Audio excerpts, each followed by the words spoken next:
പൊന്നാര ചങ്ങായിമാരെ അപകടത്തിന്റെ ഒരു CCTV ദൃശ്യങ്ങളാണ് മേലെ കാണുന്നത്. എങ്ങനെയാണ് ഈ അപകടം സംഭവിച്ചിട്ടുള്ളതും അതിന് പരിഹാരമായിട്ട് നമുക്ക് എന്ത് ചെയ്യാന്നുള്ളതിന്റെ ഒരു ചെറിയ വീഡിയോ ഞാൻ തയ്യാറാക്കിയിട്ടുണ്ട്. നമുക്കൊന്ന് കാണാം. സിലിണ്ടറിൽ നിന്ന് വരുന്ന ഈ ട്യൂബ് കാലപ്പഴക്കങ്ങളും കൊണ്ട് സ്റ്റൗവിലേക്ക് കണക്ട് ചെയ്ത ഭാഗത്തുനിന്ന് ഊരിപ്പോന്ന ഒരു സാഹചര്യമാണ് അവിടെ സംഭവിച്ചിട്ടുള്ളത്. അങ്ങനൊക്കെ ഒരു സാഹചര്യം ഉണ്ടായപ്പോൾ ഓല ആകെ പേടിച്ചിട്ട് കുറ്റും ട്യൂബും ഒക്കെ കൂടി വലിച്ച് അടുക്കളയിൽ നിന്ന് ഡൈനിങ് ഹാളിലേക്ക് ഓടി അങ്ങനെ അത് പുറത്താക്കാൻ നോക്കിയോണ്ടാണ് ഈ അപകടം ഉണ്ടായി. അതിന്റെ ഒന്നും ആവശ്യമില്ല. ഇതിന്ന് വരുന്ന ഗ്യാസിന്റെ പ്രഷർ വെറും 80 PSI ഗ്യാസാ. ഇപ്പൊ ഇത് ഗ്യാസ് വന്നുകൊണ്ടിരിക്കുന്നുണ്ട്.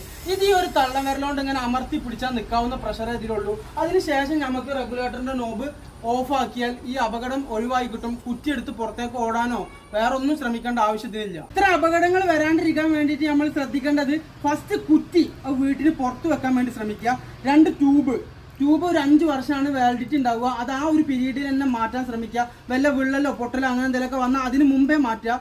3 ക്ലിപ്പ് 2 സ്ഥലത്തും നല്ല ടൈറ്റ് ആയിട്ടിലേക്ക് എടുക്കണമെന്ന് നോക്കുക. ക്ലിപ്പ് ഇല്ലേ നോക്കുക. ആ വക കാര്യങ്ങൾ ശ്രദ്ധിച്ചാൽ ഈ വക അപകടത്തിൽ നിന്ന് നമുക്ക് രക്ഷപ്പെടാൻ പറ്റും.